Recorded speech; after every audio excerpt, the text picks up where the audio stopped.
Assalamu alaikum students. I hope you all would be fine inshallah.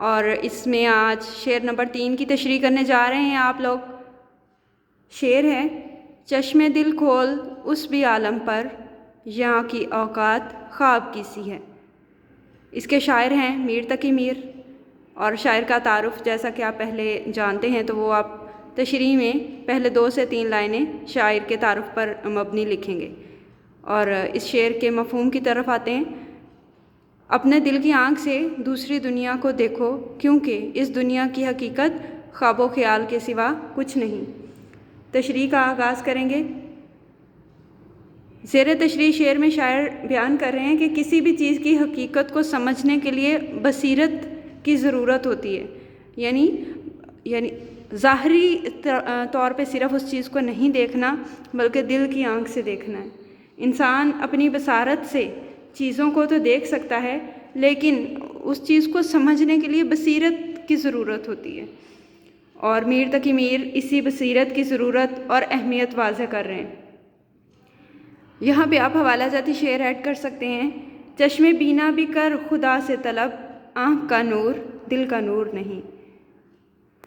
مذہب بار بار ہمارے سامنے یہ حقیقت رکھتا ہے، ہمارا دین جو ہے وہ ہمیں بار بار وہاں سے یہ پتہ چلتا ہے کہ یہ دنیا عارضی ہے، ناپائیدار ہے، ختم ہو جانے والی ہے. حیات جاوداں موت کے بعد کی زندگی ہے، ہمیشہ رہنے والی زندگی آخرت کی زندگی ہے. یہ دنیا جس میں ہم جی رہے ہیں یہ تو صرف ایک خواب کی طرح ہے.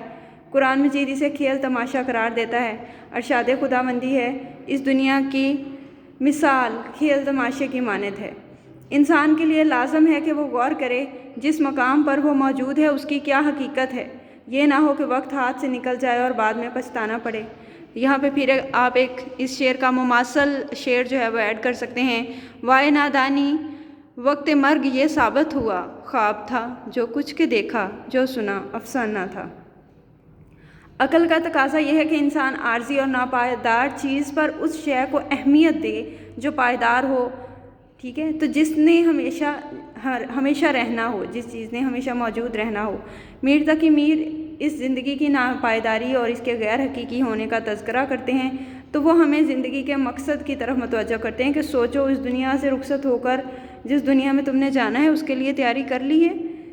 یہاں پہ ایک اور مماثل شعر جو ہے وہ مجھے یاد آ رہا ہے، آپ یہ ایڈ کر سکتے ہیں: عدم کے کوچ کی لازم ہے فکر ہستی میں، نہ کوئی شہر نہ کوئی دیار راہ میں ہے. تو اسٹوڈنٹس آپ اس شعر نمبر 3 کی اور اسی پیٹرن کے مطابق شعر نمبر 4 کی تشریح جو ہے اپنے رجسٹرز پر کریں گے اور اس کی تصاویر جو ہیں وہ سینڈ کریں گے. اللہ حافظ.